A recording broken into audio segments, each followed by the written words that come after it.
All right, welcome back, everybody, to episode 9 of the ATL Baseball Podcast. Today, we are joined by Kyle Farmer. Is the first non-college coach that we've had on today. We're super excited to have Kyle on.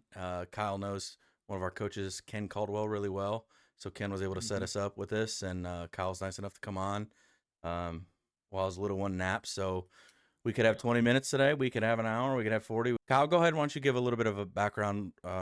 You're from the area and kind Yeah. of how you got to the Minnesota Twins today. Gosh, so I born and raised in Atlanta, right off of Howell Mill. My parents still live there now. Played at NYO Chastain baseball growing up from when I was 5 to T-ball to uh, 12 years old, and that's when I met Ken. We played. He coached the 12-year-old All-Stars, and with my dad, and then all moved all the way up to the Chastain Bulls until I was 16. Then went to Marist High School, and then I went to play for the East Cobb Yankees when I was 16, 17, and 18 for James Beavers. Then I got recruited by Georgia, went to Georgia, got drafted in the eighth round in 2013, which, gosh, seems like a century. It feels like a century ago, and it kind of was a decade ago. And I was actually drafted by as a catcher, never caught before. And then I went throughout every level in the minor leagues. Started in Midland, Michigan, or Ogden, Utah, Midland, Michigan, Rancho Cucamonga, California, Tulsa, Oklahoma, Oklahoma City, and I got called up in 2017. Made my debut in 17. Played in two World Series, lost to the Astros and then the Red Sox. Then in 2000, the offseason of 18, I got traded to the Cincinnati Reds for Yasiel Puig, Matt Kemp, and Alex Wood with them, and we got traded to the Reds, and I spent 4 years there. And then the past off season, a year ago, probably close to coming up from a year ago, I was traded to the Twins, and now here I am. That was a short, very short brief of my career so far. No, it's all good. Actually, one of the things I thought was interesting I wanted to ask you about today, and I think it can be relatable to a lot of the guys in our organization and younger kids. You you were a shortstop at Georgia. You were Mhm. drafted, and then they wanted to move you catcher. Yep. Why? Oh, it's a good question. I think they saw that I probably wasn't going to pan out in the big leagues as a shortstop, and so my next best was catcher. Had a good arm, quick hands, could hit pretty well, and my range left and right wasn't very good at shortstop. And then I get drafted and never caught before. And my first inning ever catching was in Ogden, Utah, on rookie ball, and I'm catching a Dominican Republic pitcher throwing 100, doesn't know where it's Oh, going, it's all and over the place. yeah, all over the place. In the first three innings, I had the shin guards on backwards, and I had Damon Berryhill, who was a longtime Braves catcher, was our manager. He told me, and it was pretty embarrassing. But I woke up the next day extremely sore. Didn't think I was gonna be that sore, and I stuck with it, and I was fortunate to have good coaching staff with the Dodgers, and they helped me through it. So when they first approached you about that, because this is probably the relatable part to a lot of our kids, what was your first thought? Like, were you pissed? Were you like, "What the hell?" Like, or how did you take it? How did they sell it to you? Yeah, I think that I've been fighting this back and forth. I think that you have to trust what people see, I guess. And they saw me as a catcher, and it got me to the big leagues. Yeah. But I knew deep down that I was a better shortstop or infielder than I was catcher, and I knew that going into it. Like I love the way I knew I was a better shortstop or infielder was because I loved going out there and practicing, taking ground balls, Mm. doing the grinding in the infield. I loved doing that. Like there's nothing better than you can hit ground balls to me till my toes are bleeding. But if you told me to go do a catching drill, I dreaded it. I was like, this is not fun. So I think you got to, I mean, if a coach comes up to a kid and says, hey, do you want to catch? I think the kid has to really truly love it to do it, or change positions. They really have to truly love to do it. I didn't love catching. I love playing in the infield, and that's where I'm back at now. Yeah. Third base with the Twins. You played all over. No, you played some outfield as well. Yeah, I played third, short, second, first, and a couple innings in left. since catching gave you the avenue to get to the bigs, do you, Hmm. do you regret switching positions, or do you wish you would have kind of? I honestly, yeah, I honestly think that if I had stuck with the infield, I would have made it to the big leagues a little bit quicker. Oh, really? For sure. Yeah. I mean, you had to log in so many hours catching to get really, really good at it. And so Yeah, I dude. went to double A twice. So it was tough. Um, but I feel like if I was in infield, I'd made it up a lot quicker. What? Which kind of stinks, but I don't regret doing it. I don't Yeah. regret catching because I can still do it if they need me to. Like, hey, I need you to catch this game. Like, yeah, sure, no problem. I And mean, that's a cool thing to have in a back pocket. yeah, especially, and obviously, I've never been in the bigs and whatnot. And I can only speculate from the side, but with so many clubs carrying that extra relief pitcher now because of of how fast they go through them, having a Mhm. guy that can play. You don't need a fourth outfielder and a fourth and fifth or fifth and sixth infielder. If you got a guy like yourself that could play, you could play all the positions. So if you got to give Mhm. anyone a break, it allows them probably to carry another position aside from where you would be. If Yeah, you of couldn't do all course. that. So no, that's pretty sweet. What's the difference in organizations? Like obviously you the Dodgers and the Twins are Mhm. from the outside vastly different in location, how much money they spend, big market, small market. Like what's the differences? What's similar? Dodgers are really forward thinking. Um, where what's the difference? Yeah. Um, there's a lot of philosophies that are different. Hmm. Like, I used to like back before there was a Well, the league wide. Twins, it's okay to strike out. Yeah, we broke the record.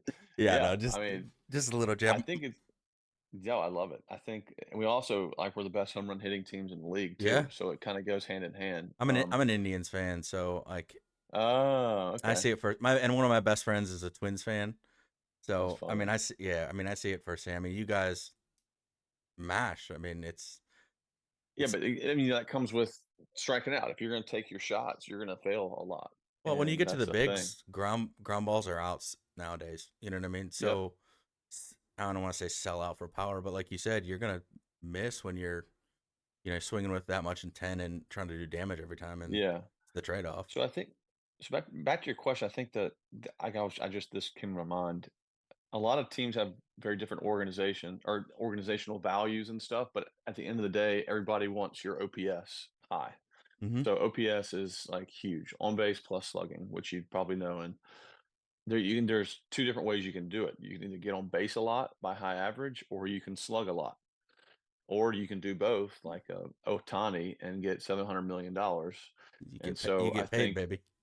you get paid. OPS pays, and so you either get on base at a 400 clip, or you slug for a 600 clip, and the rest is all gravy. It's just kind of anything above a seven. I think league average was 730 this year, and I think anything above that is above league average. So, and that's how you get paid. How long are you signed with the Twins? The Dodgers made me a Super Two, so I had to go through 4 years of arbitration. This is my last year of arbitration, and I'll be a free agent next year. How far out do those talks happen? Is it more with your agent? Is it with the club?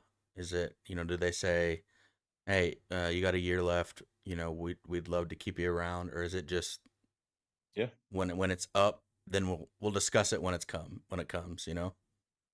I think it depends on the player. I mean, it obviously depends on the player. Like for my situation, I don't expect. I would love to stay with the Twins for the rest of my career. I love the Twins. I love Minnesota. It's a lot of fun, and the people are awesome. The staff and front office are great. But you look at what's behind me. I'm 33 right now, and there's a lot of younger kids in the minor leagues right now who are top prospects who play infield. Mm-hmm. And so I'm going to my last year arbitration. Who knows what's in the a hold of the future, but my agent can say, "Hey, Kyle likes it here. We can you extend him maybe another year or 2 years before he hits free agent, or you gonna let him become a free agent?" So it's up to them. I'd love to stay, but it's not. It's kind of out of my control. Right. Well, what was it like being traded? Like, I mean, is it? I asked to be traded from the Dodgers. Oh, I didn't know that. I asked. That's not on the Wikipedia page. No, no, no one. No, no, no, no, no. There's a lot of stuff on the Wikipedia page. It's that's not on there. Uh, so I went up to Andrew Friedman, the GM and president at the time, and I'd just gotten called back up in September call-ups. I was back and forth in 18, and a catcher by the name of Will Smith was in AAA, and I had kind of stopped playing. I started moving around the infield and not playing every day like I normally did. And so I went up and I got called up for September call-ups, and I asked Andrew if I could have a meeting with him, and he said, "Yeah." And I said, "Do you mind, like, if there's a trade out there that comes up, can you trade me? Because I see what's going on in the organization, and I'm getting older, and I need to, start making kind of a career out of this instead of being up and down." And he said, "If there's a trade available, I will trade you, but I'd hate to lose you." And I was like, "Well, I appreciate that, but I mean, I'm thinking for myself for the first time here." And Right. so I did, and I got traded. He granted it to me, and we're still great friends to this day. I respect him for giving me what I wanted, and I think he respects me for asking. Yeah, I mean the open door policy, and I've got a couple friends in big league organizations, and it's kind of mixed bag of what you hear on loyalty, and at the end of the day, I think Mhm. everyone would want to be loyal, but it's also a business. They have a Yep. job to do, and if they think no way, I'm trading you because we can't lose you, then it's Yeah. probably not trading you. So that, yeah, I had no idea that you asked for a trade, and that's awesome. It went smooth. I mean, it could have, Yeah, it was easy. definitely went a different way. What'd you major in at Georgia? Speech communications. It was the easiest major. That's it was Georgia's very hard. It's extremely hard. I just kind of got by and made above a 3.0, which was good, and um, just got by, which was good. I needed it. It was hard, but I had a lot of fun. I, I did the same thing when I was obviously not at Georgia, but when I played D2 ball, and Mhm. I first wanted to go nursing, and that Mhm. first semester of organic chemistry switched Oh, changed no. that real quick, and then I was like, I'm gonna go be a teacher. My grandpa was like a teacher for 30 years, so I started doing high school math because I was always good at math, Wait. and it was like Calc 1, and I was like, nah, like nah. I did elementary education because that was the easiest. So There you go. instead of doing calc problems, I was giving presentations on the water cycle and photosynthesis and School school's hard. all that stuff. I know one of the things that Ken wanted me to ask was, how do you guys how do you get ready for 96 with an 86-mile-an-hour nasty slider? Oh, man. I'm still trying to figure that out. I think it's a thing where um, you either sit a pitch or you take an educated guess at what's coming. Mm-hmm. Most guys like myself, I can recognize. You always get ready for the fastball. There's like never come off the fastball. Like if you know a guy's got 96, 98, if you're facing Garrett Cole or anybody like that, never come off their fastball because you don't want to get beat by the fastball. And if you have the right approach, this is going to sound very detailed, but No, my go approach, into detail, man. my approach is I try and hit the fast. You can't pull the fastball. You just cannot. You cannot pull 98. It's unless you're cheating 3-1, 2-0, or 3-0, and you take a shot. But I try and hit the fastball to right center, and that gives me enough time to recognize the slider, and I pull the slider. I don't try and hit the slider or the curveball the other way, because then you're going to be late on the fastball. So you have to adjust your sights and try and hit the fastball to right center and then pull the off speed with your lower half. So 2031 count. You get a fastball in. Are you taking that, or you turn and go and turn and burn? Depends on the pitcher too. Like I look I'll look a spot too. Like I'll either look away or I'll look in, knowing what the pitcher's tendencies are and what he's done to me in the past.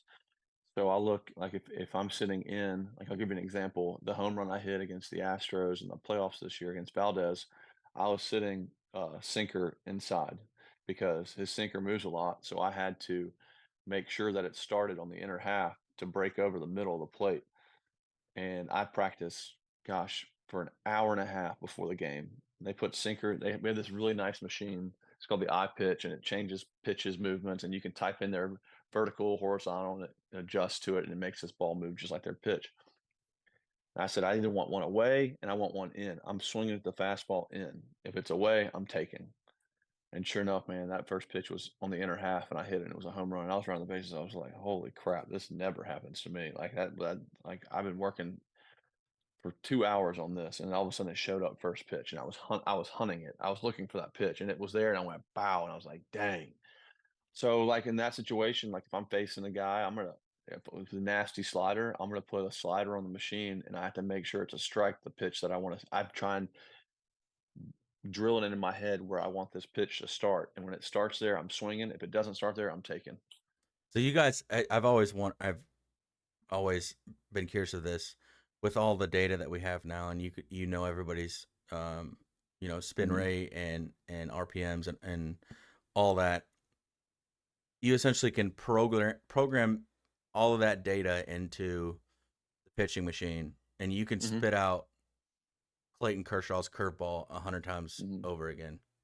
Yeah, Why does it still get people out? I because mean, you don't know when, I because know, you don't know when it's coming.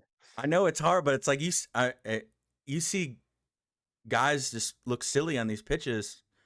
And I know how Yeah, hard hitting is. I'm not the guy that's like, oh, why can't we get the runner in with third with less? We right. struck out. You know what I mean? It's like, yo, Yeah, man, hey, go check out Pitching Ninja and see one of the overlays, and then you see like that's two exactly pitches right. coming out, and then at the last minute you got this slider. But So Clayton does a good job. Those pitchers do a good job at what you said, tunneling. Like they tunnel their pitches, and that messes with the hitter's mind as well. Like if you got a sinker slider guy, that guy's going to pound you into the sinker, and then he's going to throw that slider off the same plane it came out of, and it's going to go the opposite direction. And stuff is so hard now to recognize, and pitchers are coming up with grips, different ways that they have these slow motion cameras where they can change their yeah, grips those are sick. very slow. Yeah, it's unbelievable. And so I think it's just technology is evolving, just changing the game, and so it's making it harder and harder. But hitters have to become smarter now, and just I mean, I faced Clayton a bunch, and I've gotten 2 hits off of him, and I've struck out twice, and his curveball's nasty. You just don't know. You give up on it because you see it so far up in the air, Mm. and then all of a sudden it hits another break, and it's incredible. Well, they have like the Spider Tech grip now, and they've got the Pine Tar grip and the sunscreen grip. Um, This is the sunscreen. Yeah, how they got a lot of grips. how much? So, I play fantasy baseball, and a couple years ago when Major League Baseball changed the ball, but they swore Hmm. up and down it wasn't changed, but they were seeing all these home runs and whatnot, like or before they started cracking down on like the spider tack and all that stuff.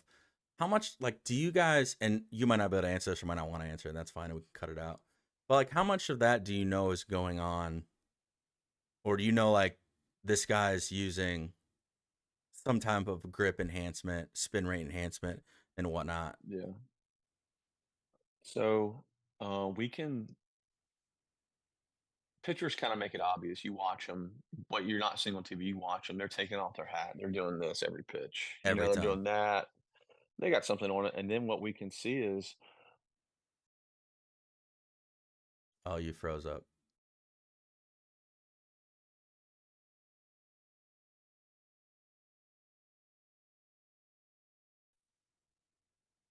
can you still hear me? Yeah, yeah, you froze up for a second.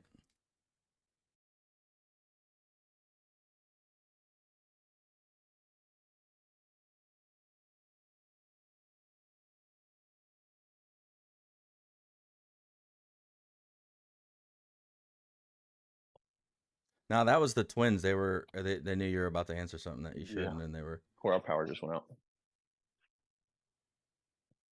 All right, I'll be outside. All right, change the scenery. Yeah, the Twins just shut it down. Yeah. All right, so You were just about to answer like the guy gets oh yeah, obvious that you can see that he keeps doing the same thing over and over. yeah. So, but we had the iPads in the locker in the dugout, right? Like watching our at bats, and then on the side of the iPad, it shows their spin rate and what it is and their RPMs. And you know what And it's when supposed you're to be. what it's supposed to be, and then all of a sudden you see like a 3,200, it's like okay, he's got some stuff on that ball right now, Yeah. and you can see it for fastball, you can see it for slider and all that stuff, and it's like, Is it a all right, this gentleman's guy's. agreement that you guys aren't gonna report that and you just know, or is it like I mean, because our pitchers might possibly be doing it too, and we're not going to say anything. right? So it's kind of like a Yeah. I mean it's like you said, a gentleman's agreement. Yeah. Interesting. Those are like all the questions that like as a fan of Major League Baseball and whatnot that I've always wanted to ask, and you just Yep. never you never know, because it's like, or you can on TV sometimes you can see like before the crackdown, especially like this big mark on their hat, like on the inside of their bill, Yep. like this super bright mark, and it's like, the fans are losing their shit. They're like, why are they not saying anything? Why are they not saying anything? It's Yeah. like, well, our pitcher's doing the same thing, so like we don't want any checks. We're not going to say anything. Yeah. I mean, that spider tack stuff was insane. That stuff was unbelievable. It was making balls move like I've never seen before. They were nasty. It got to the point where it's too much. Yep. I So think baseball should come out with a sticky ball, like just a generic sticky ball. like have its own spider tack, like when you rub the balls up just to get the gloss off, they just have that gloss is like a spider tack. Why not? Sometimes they'll say like we want the pitchers to have more grip because we don't want to get hit. Obviously, you went through that this year where you got hit, and that was awful. Yeah. You've seen some hitters say like they're throwing 100 miles an hour. Like I want them to have as much grip as possible. Yeah, I don't want to get hit again. I don't know if Giolito was using it or not, but yeah, I don't want to get hit. Nah, sorry you had to go through that. That's scary, man. Yeah, it was brutal. So did Ken ever show you the photo? He never did. I'll have to have him send it to me, because when I go back and edit this, I've not done it before, but I know how to do it. Where, like when you're talking about the home run you hit, in the playoffs, if I can find a clip of that, it's on there. I could put that in the YouTube video that comes out, where you're still talking over it and the sound is quiet, but you're talking about the home run, and I can actually put the clip of that. But I've never had anybody do something as cool as hit a home run in the playoffs on the podcast to do that with. So, maybe I'll get Ken to send, or you can send me a photo and I can throw it on. I just did. I sent it to you. I sent it to that group. That's how long were you? Oh my brother, that's brutal. Yeah, my 4 bottom teeth were pushed all the way back my mouth. Oh my god. How long was that recovery? A couple months? Yeah, right? I was out for about a month. I came back after a month. Did you have had a wire in my mouth? The yips of No, like I didn't. I stepped right back in AAA in the rehab and did fine. It was, my dad told me, he was like, dude, you were put on this earth to play baseball. Go out there and play baseball. I'm like, all right, deal. Fair enough. How when you're in Minnesota playing and throughout the year, or when you were in LA, how often does your wife and kids stay in Atlanta, or do they come up with you? Or are they? No, they stay here. They stay with me the whole time. Spring training to Minnesota, they stay with me the whole year. That's awesome. Do you rent an apartment up there? Do you have a house? Yeah, we rent a house. We rent everywhere. We rent a house in spring training, then we rent a house in the season. It's kind of grueling, but like it's fun. Yeah, I mean, but having them around is probably, Oh, I couldn't. No, I couldn't do it without them being with me. That would suck. Yeah, that'd be miserable. What Minnesota's beautiful in the summer. I mean, I coached in Wisconsin for a year, and I was around for a little bit of the summer in that area. It's beautiful when it gets hot, like it gets warm. Oh yeah, it's like 80 degrees maybe in the summertime. That's the hottest it gets. It's awesome. People love the Twin Cities, man. I mean, them people around there say it's amazing to live there, and you, I mean, It's you fun. It's pretty. you get to come south when it's cold up there. So that's I was there for Fan Fest last year, and it was -2 degrees. It was. I was like, dude, how y'all do this? no way, man. What No way.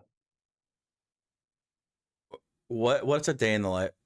Like you talked about, you hit that inside fastball, or for 2 hours. hmm What's a normal day look like for you? Home game, come to the park, 7 p.m. game.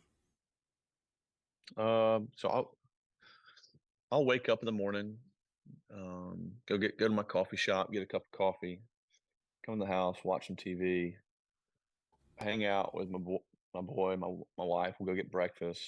I wake up early. I wake up like 8. Well, it depends on the game before, night before, what time we get home. But I usually wake up around 8:30 or 9. Go get breakfast, hang out at home. Then I'll for a 7 o'clock game, I'll head to the park around like 1 and have lunch at the stadium, in the locker room, the kitchen. Oh, go eat, go back in, change, head straight to the Peloton, and then ride for 20 minutes, warm up, stretch, work out, get a lift in. After my lift, I'll go eat again around 3:30, then go hit in the cage, get loose for BP on the field, go out, stretch, throw, take ground balls, hit BP, come back in, shower, eat a pregame meal, change for the game, go back in the weight room, stretch, foam roll, stretch, go hit in the cage for like I'll probably hit 10 baseballs in the cage, then go out, throw, start the game. Would you? In between there, that's like, well, in between there's like a bunch of conversations, Oh hanging yeah, out, yeah. watching film of the pitcher. They have we probably have 15 TVs in our cage that have different angles of the pitcher that night, throwing what like his different pitches and stuff. So we get to watch them constantly throughout the day. So when it's a new pitcher from AAA that has not been in the bigs, or has hmm one or two starts, is it tough to adjust to that because you're so used to being so prepared? It's easier to face a guy you faced before, obviously, than to have like a guy from AAA come up because you don't know what he's going to throw. That's why like you'll see a pitcher like dominate his like first two starts, and then Mm-hmm. all of a sudden you'll see him get just absolutely shell the next one Yep. because guys have been watching and gotten used to what he's throwing. Yep. And you're like, why is this guy getting shelled? He pitched two great games before. Oh Well, yeah.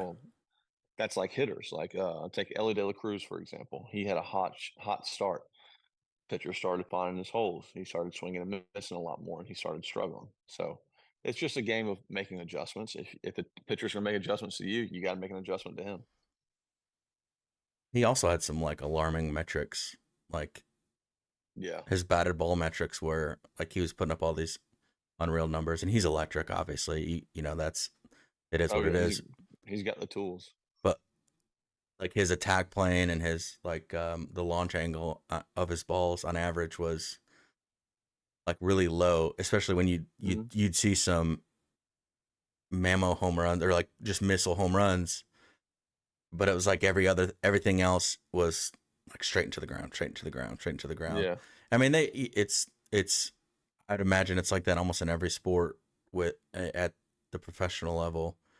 Coaches are so smart, right? That they're not there hmm for no reason. Once they get a little film on a new quarterback, they know what he can and can't do. They know his tendencies, and Yep. then For sure. it's the game within the game, right? Then you got to are you good enough and smart enough to make adjustments on their adjustments, Right. and it, It's hard. your freshman year in college, you're tearing it up for the first half of the year, and then once the scouting reports go around, hmm or you're facing, we would always face Piedmont University as a division. I'm sure you've heard Yeah. of Piedmont, right down hmm the road, and we would we didn't want to play our freshmen against them because we knew like their head coach is a pitching guy, and we knew that our freshmen, like whatever their weaknesses were, he was going to pound them that night. Sure. For And sure. just because he would get scouting reports, and he was so smart when it comes to that. But I imagine, you know, so when you face the guy a bunch. He's faced you a bunch. That team has a bunch of information on you. You guys got information on that pitcher. Is it just like, this is my best stuff, this is what I got, I'm going after you, know it's coming, like I'm gonna the best man's gonna win here? Or you know what I mean? Is it always trying to change? No, so it's kind of we kind of do a little bit of reverse psychology. Like we'll have our pitching coaches make a scouting report against our hitters to where like, all right, Kyle, your weakness is up and in. They're probably going to throw you up and in with sliders down and away. So hunt either one of those and you can hit it. Where a pitcher is trying to dominate your weakness, like you said before. He's trying to hammer you, hammer you, hammer you until you prove that you can hit it. And so that kind of is kind of what you want to do. Do you want to hunt your weakness or do you want to hunt your strength? I always hunt my strength if it matches up well. But those coaches do a good job of matching players up with. That's why you don't see guys. That's why you see a lot of platooning. Mm-hmm. That's why you see a lot of guys not playing every day is because now they've recognized like, hey, Kyle's swing path is really good against Wade Miley's cutter. So we're gonna play Kyle every time he's facing Wade Miley. It kind of they do a lot of good job of matching up. That's what winning teams do. That's funny because I remember having conversations with our assistant coach for 17U team last year. It would be like, this pitcher, this kid has great pop, but his swing is super Mhm. long. I don't want to. We don't want to play him against the guy that's going to throw up in the zone with fastballs, because Sure. if you get a guy throwing a lot of off speed, he's doing us a favor with this kid. So we're going to catch him against this team, and Mhm. but kids don't always understand that. Then they're like, "Why the hell am I not playing today?" It's like, because you're going to catch tomorrow or later today, and we don't want to catch you back to back or 2 games in a row.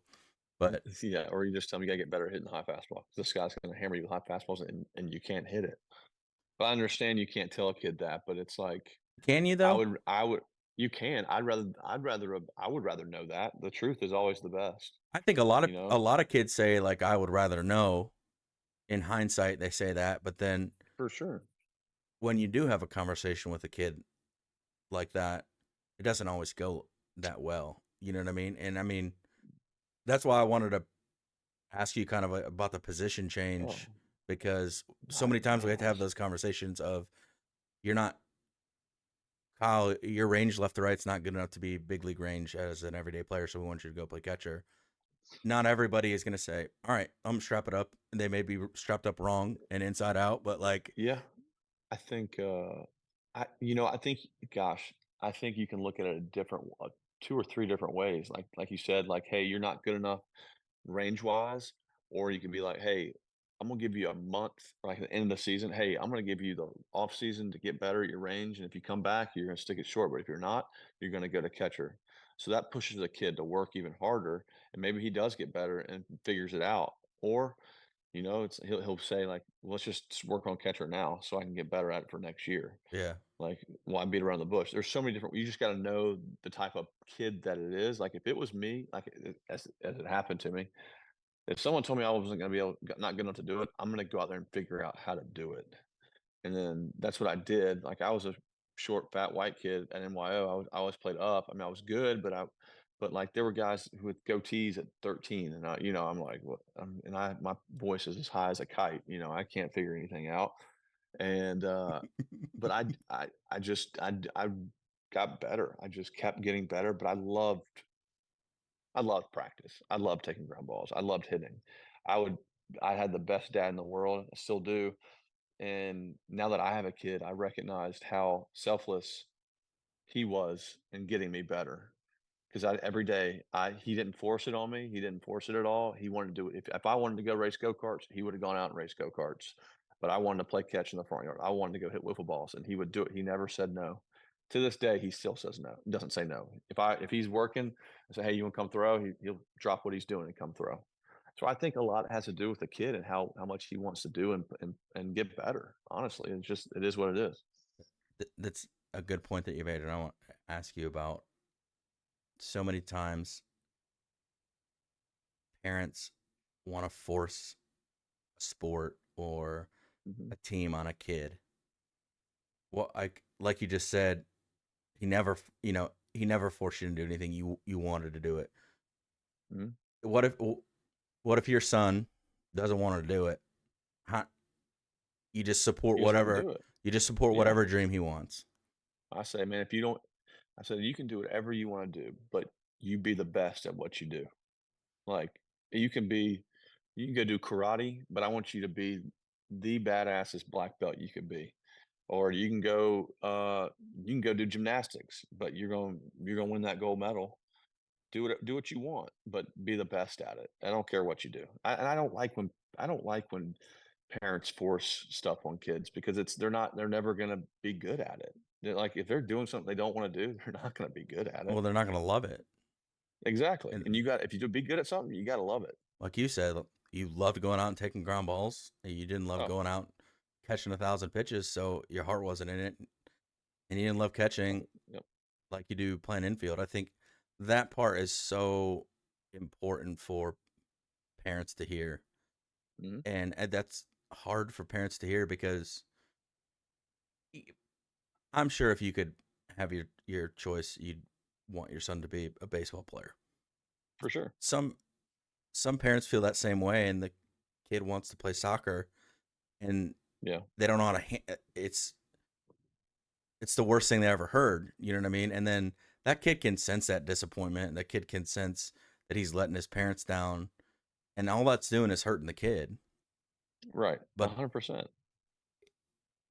we could say that, but I've seen it firsthand with we my see it all friends the and time, stuff. man. We see it all the time, and we it like we can't say to the parent how to raise their kid and what to do and what not to do. But I think parents can take that, and I'm sure that's gonna end up being one of the little clips I make out of this. Is you got to just support your kid, and I think that's great. The way to put it is, I don't care what you do, go give it 110% and try to be the best Yeah. at whatever that is.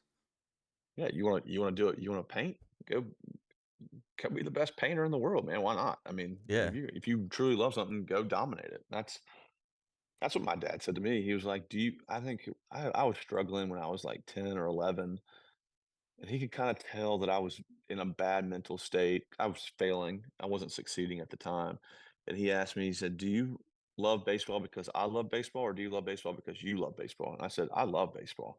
And he's like, "Well, just remember that. If you love it, then keep going. But if you don't, we can stop right now." I love that. And That's I was like, that's a good dad right there. "Oh gosh, he was awesome." And that's what I thrive to be.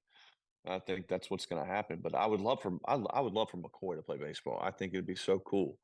I mean, he's around the lock. He loves being in the locker room with the guys after the games. He loves going in the cage, and he hasn't quite picked up hitting yet, which is he's only 2, but like I mean, who does? But Right. he's throwing stuff, and I tell him, "Good throw, good throw." So Is he'll he get his lefty food or and he'll righty? throw it. He's throwing with both hands right now. Okay. He hasn't quite figured it out yet. Uh, but he's got a good arm. But we'll see. I mean, who knows? But I just want him to be happy. I mean, that's the biggest thing as a father. That's awesome. I love that, and love that that's your approach to it, and you're blessed to have a dad that Yeah, for did sure. that. Because I mean, when you're younger, you don't. Sometimes as you get older, you recognize it a little bit, but you don't really recognize. And my dad was the same way, where he just supported us, and Hmm. sometimes you get so mad at your parents, and you don't understand why they do things the way they do, but then you look at other kids' situations, and you're like, I Hmm. don't have it so bad, or I look back on, things that conversations my dad and I had, or how I acted like a little asshole, and I'm like, man, they did a pretty good job. So Yeah, for sure.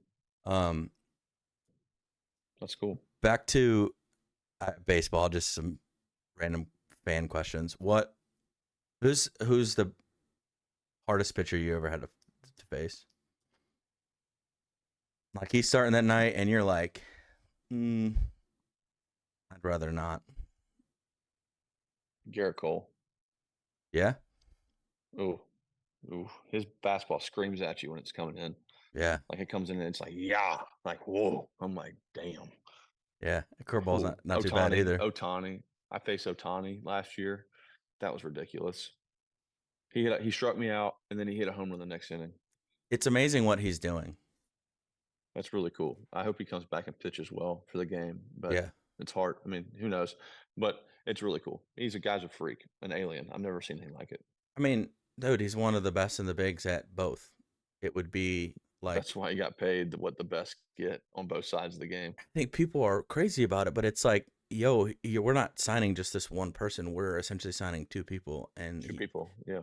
is two of the best at their position in the bigs. Because That money was fair because you give his numbers hitting that much money and you give his numbers pitching that much money. So why would you not give and it's both to one guy? one roster spot, Yep.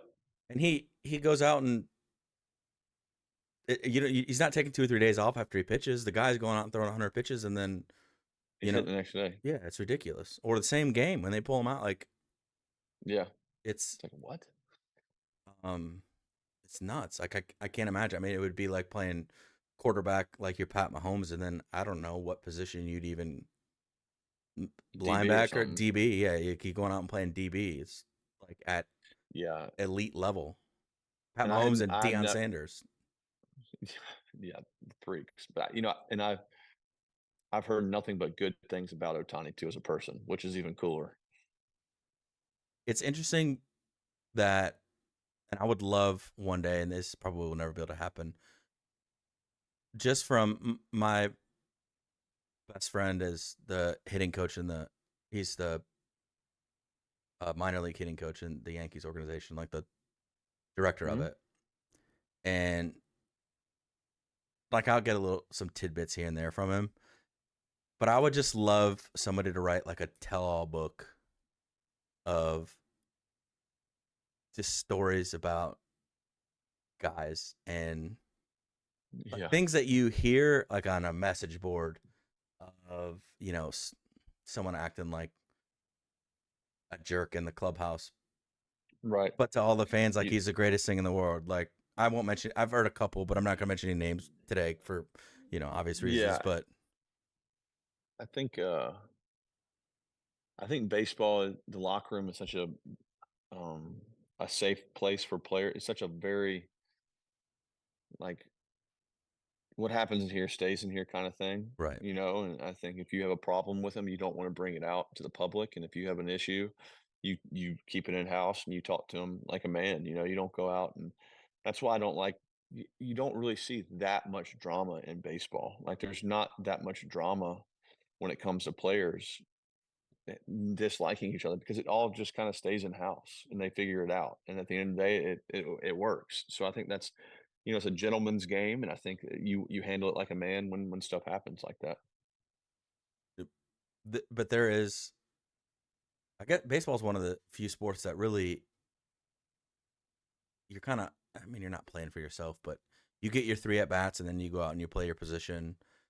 Hmm. Like basketball, there's five guys out there and you got to share the ball and Yeah. all that stuff. Baseball is the one sport that I feel like if there is a big issue on the team, you can almost sweep it under the rug to an extent, right? I mean, Hmm. eventually it's going to come back to bite you, but you're kind of on your own. You're Yeah. there's a lot of downtime. You're Yeah. like you said, you're getting to the park as early as you are, and you're taking 1,000 ground balls, and Hmm. and it's a lot of it's on your own. Going so Garrett Cole's is the hardest guy to hit as a whole. What's Yeah. the best pitch single pitch you faced in baseball? Like Mm. Garrett Cole's Uh, fastball. I mean, Devin Williams changeup, the closer for the Brewers. yeah, He throws this. He's a right-handed pitcher, and he throws this changeup that looks like a left-handed slider. It is. It's just. It's disgust. It's a screwball. So he torques his elbow really hard, and it like, boom, and like it's coming, and it's just like, you damn, still can't hit that thing. still can't hit it. No, it's coming too. You can sit on it, but it's just no, just can't hit it. You like the pitch clock change I do. I love it. because I you remember watching. because you get home What's that? earlier? Is it because you get home earlier, or is it everything about it? The game's just faster, man. Yeah, the game's just faster. I mean, I remember watching the World Baseball Classic. We were in spring training, had the pitch clock. and the World Baseball Classic came on, and they didn't have a pitch clock, and I was watching the game, and I was like, "Holy crap, this is slow." You don't realize how much Like, it was downtime. I mean, it was like a minute and a half between each pitches. Now it's 15 seconds. That's It's awesome. crazy. I love it. I wish I'd shorten it. Oh, there's one guy out there that I can tell you that I definitely don't wish this short as is. Mr. Craig Who's that? Kimbrell. Oh, yeah. Oh, gosh, he had, like, what, 30 this year? Bro, I've just you watch a pitch and he does not give a No. baker's fuck, man. Like he just 1 second every time before he starts. And if he gets called for it, like, I mean, I guess you could say He don't like care. way to not react negatively, but he's just like, okay, I don't care. Like, No, 'cause I'm gonna get this guy. I'm gonna get him out right here. doesn't care. Doesn't care. That's awesome. Yeah, I mean, when you just don't realize how much time is in between pitches until there's a pitch Mhm. clock and then you don't have it. Mhm. I mean, what do you think? I mean, what's gonna get more like people talk about like my generation, our generation isn't watching baseball as much. What do you think gets them back, or why do you think it's not being watched like it used to be? They've done studies where it says like I don't know. more hit and run, more balls in play, more steals, and like the home run strikeout is boring, and people stop watching for that. Games are I too just don't long. think I just don't think people have time anymore, man. I think people just they don't you don't see like me and my dad come home. He'd come home from work. We'd go out in the front yard and play. We'd come home. We'd eat dinner, and then we'd go watch the Braves game Hmm. on TBS, on Turner South, whatever it was, TBS. And I don't think people have enough time during their day to go out and watch a game. Well, Or it's not I really a think it's baseball just hard. thing. It's like a we have more stuff to do thing. Like there's way more True. stuff to Yeah. do Yeah. day in and day out. And I mean the seasons people watch one game playoffs, people watch in the playoffs. Like the urgency Hmm. factor. Football obviously is awesome, but it gets so many people to watch because there's 18 regular season games and every game is like super important. That's a good point. I mean, and I think like going to your point, they need to probably shorten the games. Like that's 160. Well, we'll watch the game tomorrow. It'll be fine. There's 161 more. Right. I think They need to shorten the season, yeah. but I don't know if they will because No, they I want mean more money for the owners it's more keeping it money. like It's this. more money, and some the the records that you know It'll never happen. No, yeah, that that'll never. 162 It's will all about the never money. That's change. why NFL is going to go to 18 games and 19 weeks of the season Yeah, because they're it's adding. Yeah, more money. The owners are the owners. You yeah. know. That's Um, look at the college playoffs now.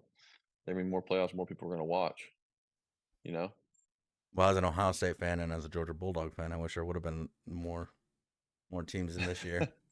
I know, no kidding. Um, Whatever. do you still go back to Georgia and watch any games, hang out, or are you just so Yeah, busy? I go to one a year. I didn't go to one this year, but I usually go one game a year. I went to the Tennessee one last year.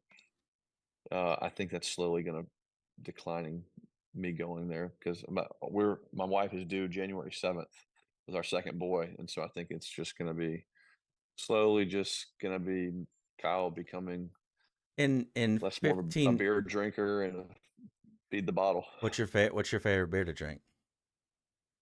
I didn't mean to say beer. I'm more of like a tequila. I love tequila. I've got a 1942 Clase Azul. There's a good store down here that's like all the reposados. I found a bottle called Fortizello. It's very hard to find that I really like. In about 15 years, you'll be going back to the Georgia games, taking your boys. Yeah, I know that's right.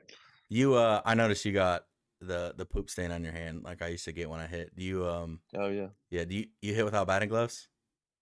No, no. I broke my hook in my handmake my freshman year of college due to that because the knob was right there. I used to get the same thing in the same spot and never, Hmm. except it was on my thumb. I would get it on my thumb. That I never knew. But I didn't hit with batting gloves. I just assumed that was why. But I don't Oh see many. yeah, no, I don't see many guys with getting that anymore. really? Nah, man, I Oh, don't. I mean, I hit every day. That's probably why. Yeah, these kids don't. Like I said, I enjoy doing. It's fun to do. I just go there and tinker with stuff. You I'm kind of sick. You have to be. I mean, You I can't mean be to make right it in the head to play baseball. to make it, and this is actually one of the things that I put down to ask you. I mean, to make it where you are, you have to be good. Obviously, you have to be talented, Hmm. best of the best. What How much different is your work ethic or love of the game than, like, was there people that were just as talented as you that didn't make it? Yeah. Oh my God, way better. They were way better than me that didn't make it. I mean, Is it because of their work ethic solely? Is it because they didn't love baseball? no, well, I'll tell you this: if you want to play minor league baseball, you have to truly love baseball because there's nothing else. I'm telling you, when you're there, you're making at the time I was making $700 to $1,000 every 2 weeks, and if you don't love it, you can't do it. I've seen so many guys who didn't know how to handle failure, and it got the most of them. I mean, like you have in baseball, you have to be the best at failing and learning how to fail, because the ones who learn how to fail are the ones who can correct it faster and then become better. Like Mike Trout, you look at Mike Trout, he probably doesn't slump for more than 3 days because he knows how to handle his failure. He doesn't dig himself a hole. He doesn't bury himself and feel sorry for himself. He just keeps getting better and he learns from it. Um, I mean, it's like life in general. You have to learn from your failures and learn how to handle it. Because say like someone's bashing you and you get tossed, or say like me, like I go 0 for 4 for 2 days. I have to know, hey man, you got to suck it up and get better and accept the failure and move on. It's hard. That's the biggest key in baseball is learning how to handle your failure. The other part of that is learning how to handle your failure, but and it's such a fine line of, like, not being okay with it, Hmm. but not throwing a fit or letting it. Sure. We've all heard the cliche and of, you can't get too high, you can't get too low in baseball because Hmm. that little white Yep. ball will humble you. And It's a very humbling game. it's tough to not get mad and not get beaten down, but also not be okay with, hitting below the Mendoza line and just saying, okay, things will turn around. Like, you got to Yeah. have that grit and determination to That push. say, all right, I'm 0 for my last 10. Like, I'm going to go out here and hit for Yeah. 2 hours before the game today. And I might go 0 for 4, but I'm going to do the same thing again tomorrow. Yeah. That's why you got to stay that line's got to stay like this the entire way because I've seen guys only post on social media when they do well, and they ain't posting when they're doing bad. Mm-mm, Like mm-mm. they're not, they ain't posting that. But when someone hits a home run, they throw a 9 inning shutout or something like that. Oh, they'll post it on Instagram right after the game. But if they go for 4 or give up 5 in 2/3 of an inning, they they ain't posting for about a week. When you got recruited out of high school, what summer team did you play for? Did you play, like, for a East trap? Cobb Yankees. That was the first. That was the first. I played for well, from when I started getting recruited, I was 16, so I was with the East Cobb Yankees. And that was kind of like when first travel ball first started Hmm. getting big. That's when it got pretty hot. Yeah. Yeah. I mean, I played with Ken and my dad when I was 13, 14, and 15, and then Beavers saw me play, and my dad actually played for Beavers on his first team, and I started playing with them. Was Georgia your, like, once you got that, like, you knew you weren't going anywhere else? It came down to Ole Miss or Georgia. My whole family went to Ole Miss, Oh and man, I'm that the only was one that yeah, and so they were good too. It's a funny story. I was getting recruited, and I hope Perno or Eller sees this. They I worked with it was like Perno's brother for a while, Don. Donnie. Yeah, I like Don. He's fun. He's awesome. So I July 1st was like the day your junior year or summer they can start calling you or something. Hmm. And so I'd taken a visit to Ole Miss and I'd taken a visit to Georgia and I loved both of them. And I was like, man, this is gonna be a tough decision. But if the Ole Miss recruiting coach calls me, who was Ryan Stedel at the time, if he calls me and Perno calls me, I'm gonna commit to Georgia.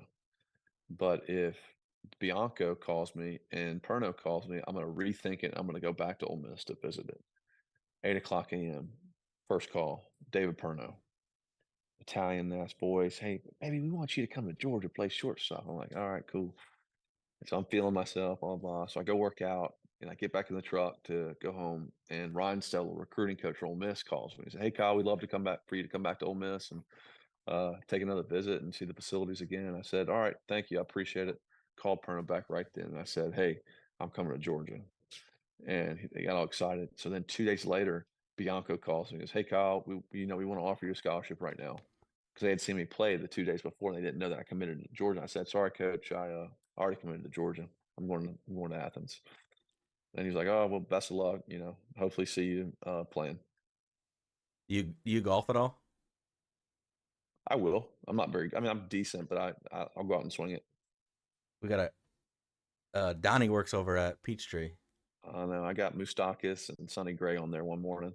I Or probably Donnie. brother. I worked there when I was coaching at Oglethorpe. I worked at Peachtree part time just to make ends, just a little bit extra money. So me and Don got tight, and I actually remember seeing Sonny Gray and Moustakis there because they would always point out, when guys are there, like, Yeah. important people are there. And I Yeah, remember, I got him on that. I got him on the course. I fucking remember when they were out there. Moustakis is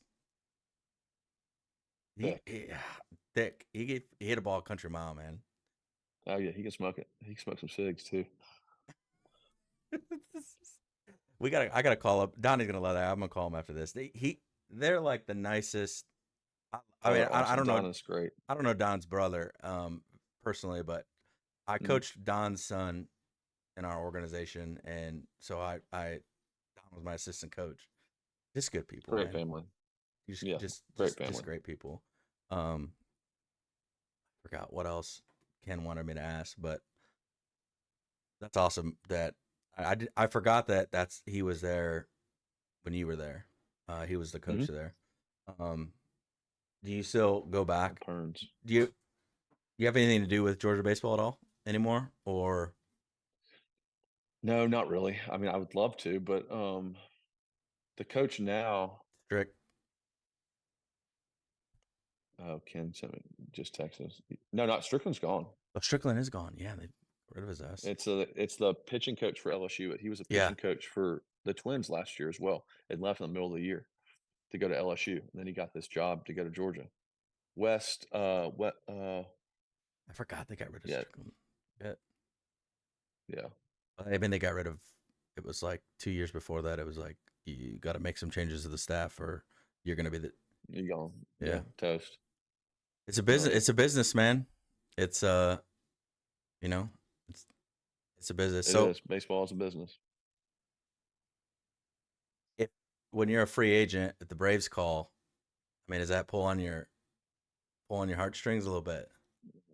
I mean, I'd love they've tried to trade for me a few times, but they're besides shortstop, everybody's locked up. Where am I going to play?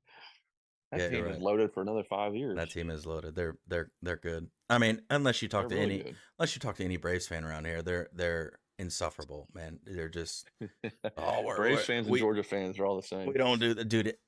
College football in the South is a different ball game, brother. It is. Oh, yeah. You guys do it different down here. I mean, put up or shut up. I mean, you could win 100. You go 162-0. If you lose in the playoffs, it's somebody's fault. We should have built this team differently. It's Anthopoulos fired. I mean, when it comes like playoff baseball, in playoff baseball, there's nothing better. Like it always comes.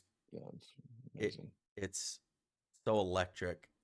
The margins are so small. Why would you say a team like best team in the league loses their first round series in the playoffs?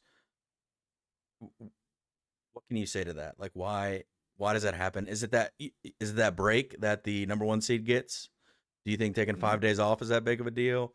Do you think it's the worst thing ever? Sometimes you just get hot as a team. Like what is hot? If you're hot, look at the Rangers. Look at the Diamondbacks. Are you kidding me? They got hot, man. They get hot. Like Braves got cold. Dodgers got cold. We were in between. Astros were in between as well. They were hot. They beat us. So I think it's just hot and cold. Like those days off.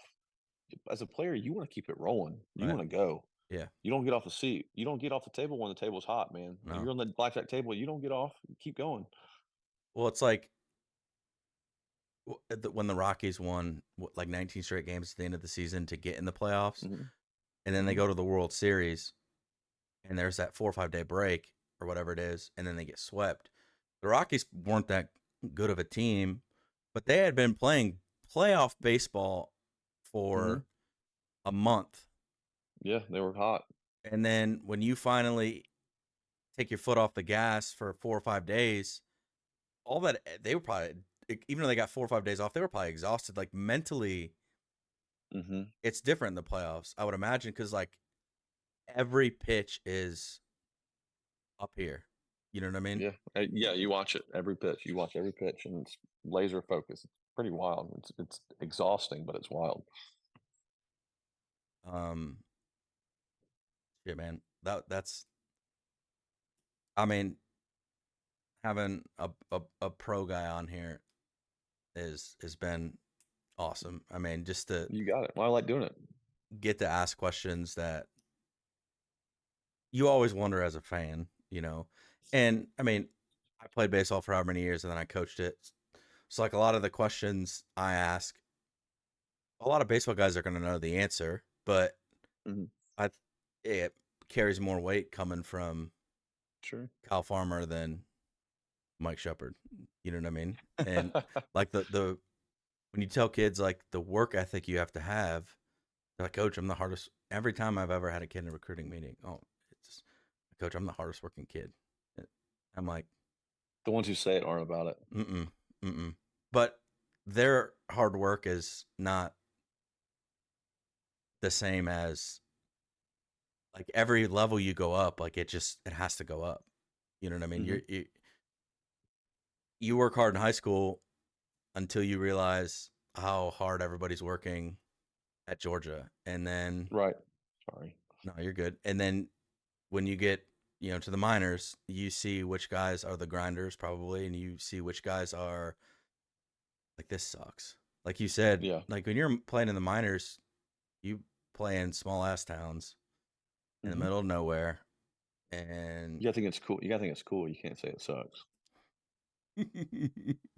I mean, from their point of view, it would be very easy when you're struggling in the minors. You're like, I'm in Double A. I've been in Double A for 2 years. I'm hitting Yeah. 270. I'm Mm. started out cold. I got Will Smith on Mhm. my heel. Like Mhm. it'd be easy to quit, but if you didn't love it and you didn't Yeah. love the game and you didn't work hard, those are probably the Just didn't guys want to that get. I didn't. Yeah. I didn't want to get beat. yeah. I mean, that's the mentality you have to have. So, um, I had two things, and we'll wrap it up. I'm sure nap time is soon to be over. What advice can you give to a 17-year-old kid, 15-year-old kid on baseball life? What's the best thing you can give him? Mm. Man, that's so hard because there's so many different routes you can go. I think I'm looking back when I was 17 and trying to figure out like mm, what I wanted someone to tell me. I think that going through the recruiting process, if you're getting recruited for a college, you have to just play the game. Don't let anything get in the way of your goals, of your dreams. Because I had a lot of friends who played baseball, but they wanted to go out, they wanted to party. And I went out a little bit, but I was safe and I knew what I was doing, but I knew what I wanted. Know what you got to know what you want. And if you know what you want and you really want it, you're going to get it. And I'm a big believer in the law of attraction, but big believer in manifestation. And if you put it out there in the universe that you want it and you work hard, it's just gonna happen. The universe is gonna get out of your way and it's gonna happen.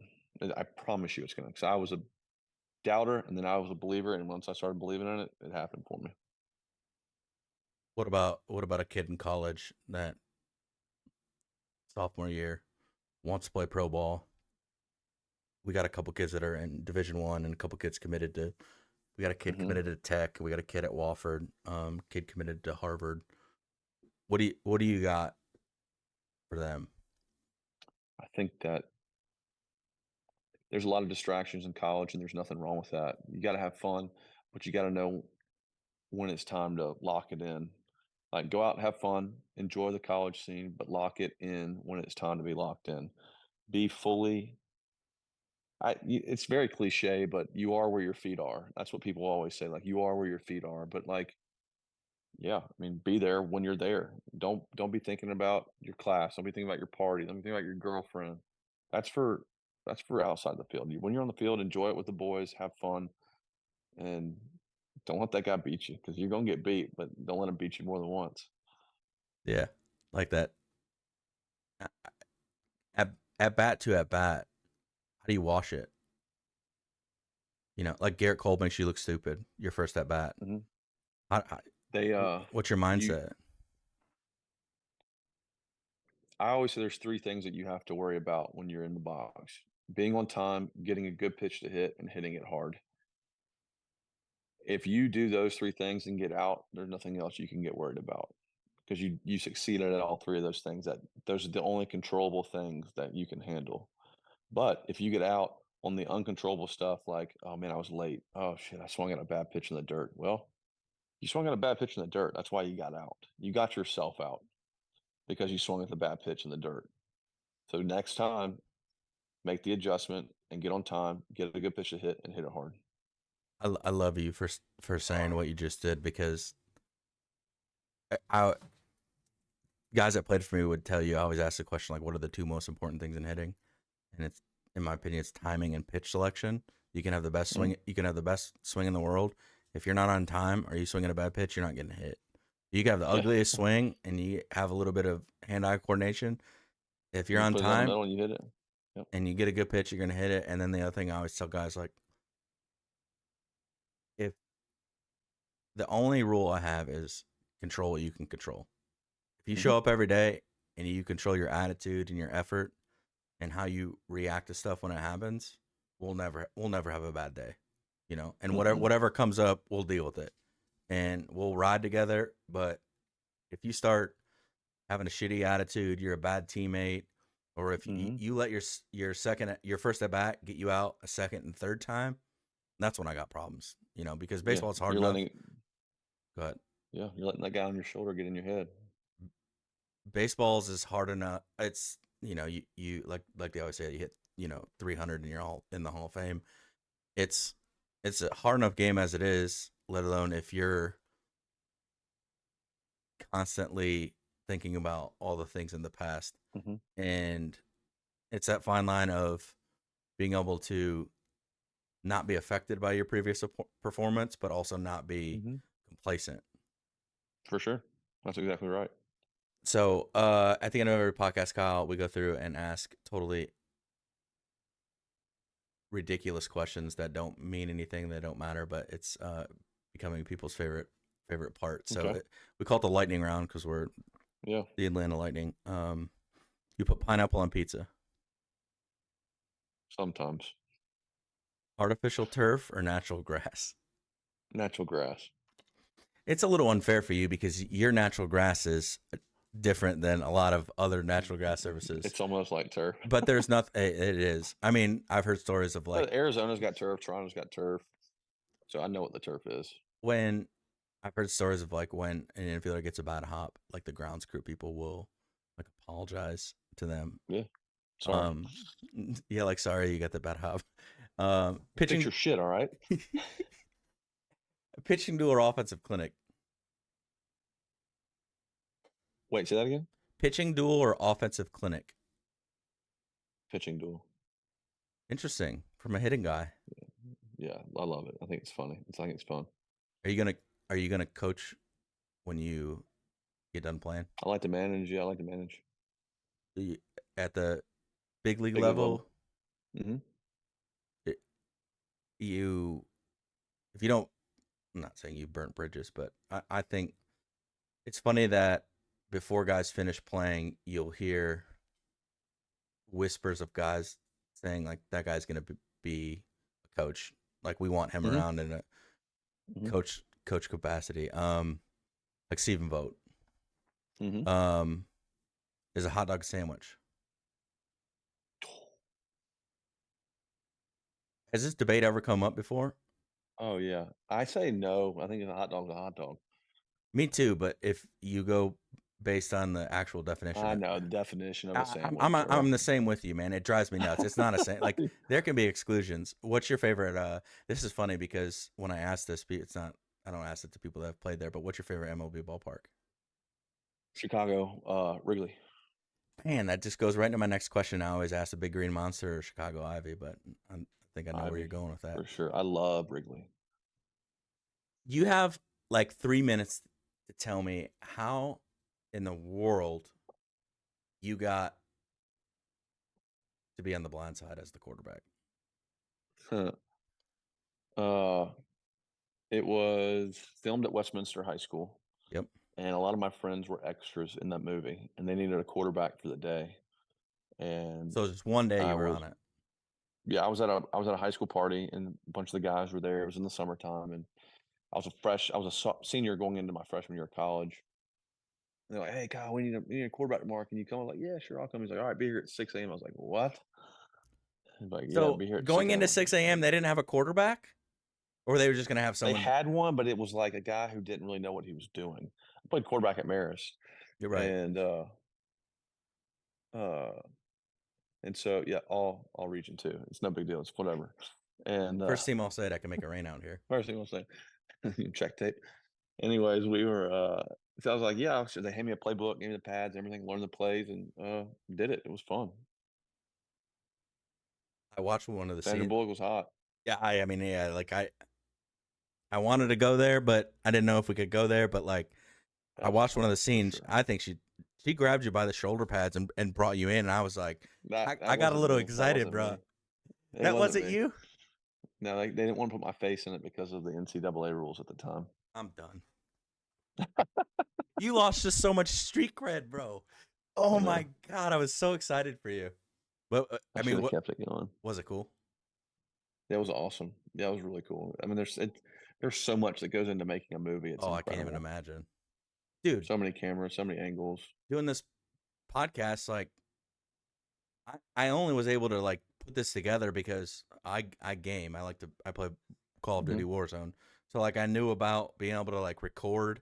I had a decent Hmm. mic because I stream, but like the overlay of all this and stuff,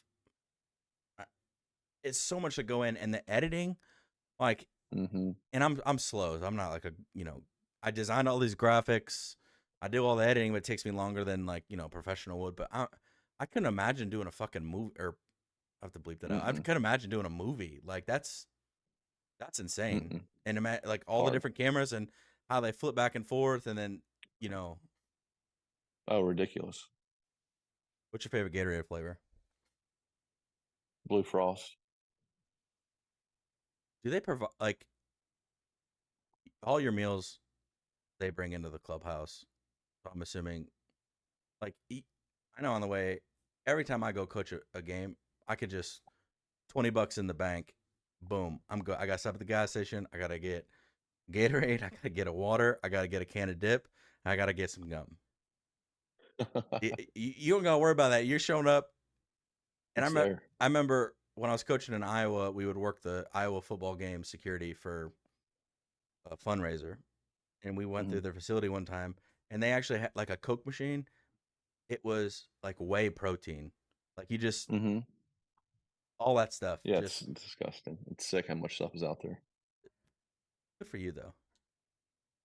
I'm assuming someone told me that they provided chewing tobacco for Major League Baseball players, and I No, was like, you gotta ask the clubber to go get it. You gotta get the clubber to go get it. my buddy that works for the Yankees asked me if I had any interest as being the clubby for the minor league team. I was like, Don't. you be a big league hitting coach one day, then we'll talk about being the Yeah, clubby. I'll go get your coffee yeah. and whatnot. So yeah, man, that's all I got for today. You know, Awesome. Let's do it again. yeah, I mean, whenever I'm not gonna say no whenever you want to pop on. I think aside from just our our kids, like I think our parents, our community, you growing up at Marist, playing at Mhm. NYO, and being local, I think people that resonates with people, and Yeah, for what you sure. say is going to carry weight. And again, you know, I'm glad. Ken's like, did you text Kyle again? I was like, no. I don't want to bug him. I want to be the guy. Like, if he wants to come on, we can have him on. But I don't want him Ken to. will bug me. Ken can bug me all he wants. I was like, I don't want him to be miserable for an hour. I want him to come on and shoot the shit about baseball and whatever other life, Sandra Bullock, whatever, anything else we want to talk about. But he's like, I'm going to text him and you're going to text him too. I was like, all right, Ken, I'll text him. I was just like, Ken will text him if he wants to respond to Ken. He'll respond to Ken. But I appreciate you coming on, man. That's awesome. And I know, Yeah, of course. Let me know how it goes with all the people who watch it. Yeah, I will. What I'll do after this is I'll go through and I'll cut it and edit it and I'll make a couple shorts and then I'll release it to YouTube and we're on Apple and Spotify too. You post on Instagram, I'll repost it. We'll post on Instagram and we post it on Twitter. I don't know what the rules are if you're allowed to repost that. No rules. There's no rules. Yeah, you tell them how it is. It's the show, baby. We'll repost it. We'll tag you in it on Twitter, and then you can, repost it if you want. But it'll be on all those platforms. Cool. I'll edit out all the bad stuff that we said. So all good. I don't care. I can't edit out your finger that was over the camera half the time though. But I know that's my bad. It's all good. I'm not a gamer like you. I don't have all the high tech stuff. It's all good. I'm just a redneck in South Georgia. No, you sounded all right.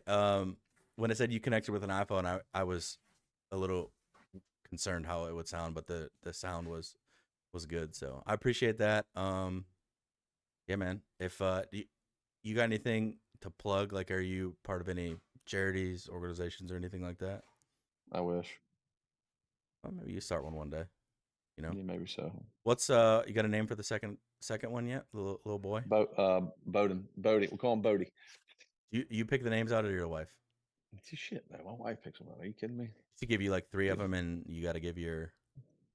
She gives me one, and I say yes or no, and then she has to figure out another one if I say no. That boy. But it's usually that. It's usually that one. You learned. I'm sure your dad gave you some wisdom on how to navigate the marriage. My mom did. You better. Yeah, you're right. You're right. So, well, dude, thank you for coming on. I appreciate that. Yeah, man, you got it. When we get it posted, I'll text you and all that stuff. So, have a good one, dude. All right, man. I appreciate it. Yep. Later. See ya.